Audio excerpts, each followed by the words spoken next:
the mid-year is upon us, so I wanted to quickly share with you the top 5 books that I would like to read before the end of the year. There are several reasons for reading these books. I either have to finish out the series, or they are books that I have had on my shelves for way too long. I'm working on cleaning out my shelves, or they're just series that I genuinely just want to read. So let's get into it.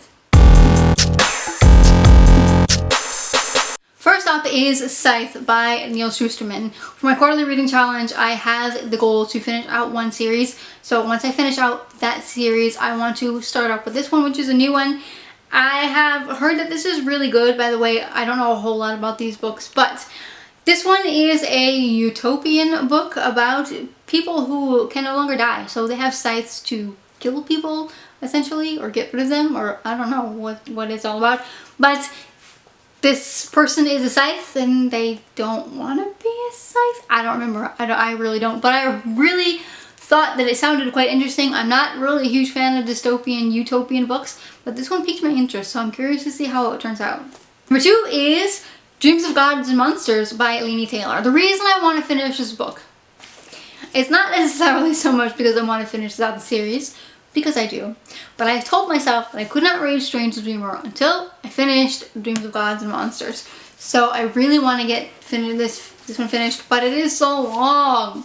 But it's on my top 5, so hopefully I'll do it. I'm usually pretty good at getting at least a majority of my top 5 books to finish out for the year done.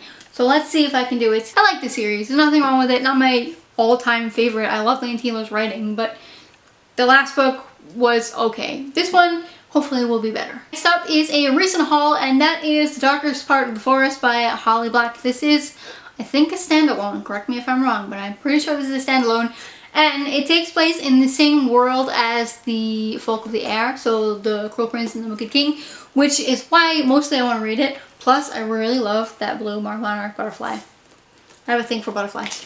Anyway, this one, I don't remember anything about it, so I can't tell you. Sorry.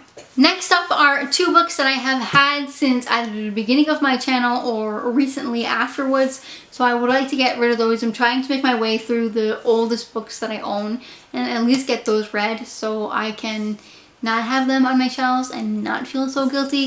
The first one of those is The Husband's Secret by Liane Moriarty. I've already read Big Little Lies by Liane Moriarty and I really liked it, and the premise of this one sounds really interesting. I've had it on several TBRs in the past 2 years. I just haven't brought myself to read it. This one follows a woman who accidentally finds a letter that her husband wrote to her for in the event that he should die, but he's not dead.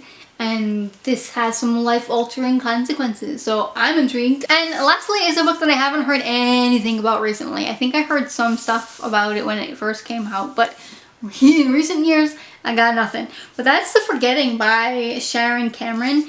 This is another dystopian book, and I don't remember why I picked it up because I don't particularly like dystopians, like I have already mentioned. But this one is about a world where once every so often their memory is wiped out, or I don't remember, but I would like to get to it. It did interest me at some point, so it should be interesting, theoretically. Alright, those are the top 5 books that I plan on finishing this year. Let me know down below what's the book that you are the most excited to read about in the next year, either backlist or new release, because I'd love to know. These books, by the way, I didn't even mention in the beginning of my video, are books that I own on my TBR shelf. I have lots of new releases that I'd like to read, but I'm working on the books that I already own. If you enjoyed this video, give it a big thumbs up. If you have not yet, I'd love for you to subscribe. Thanks for watching, and see you next time.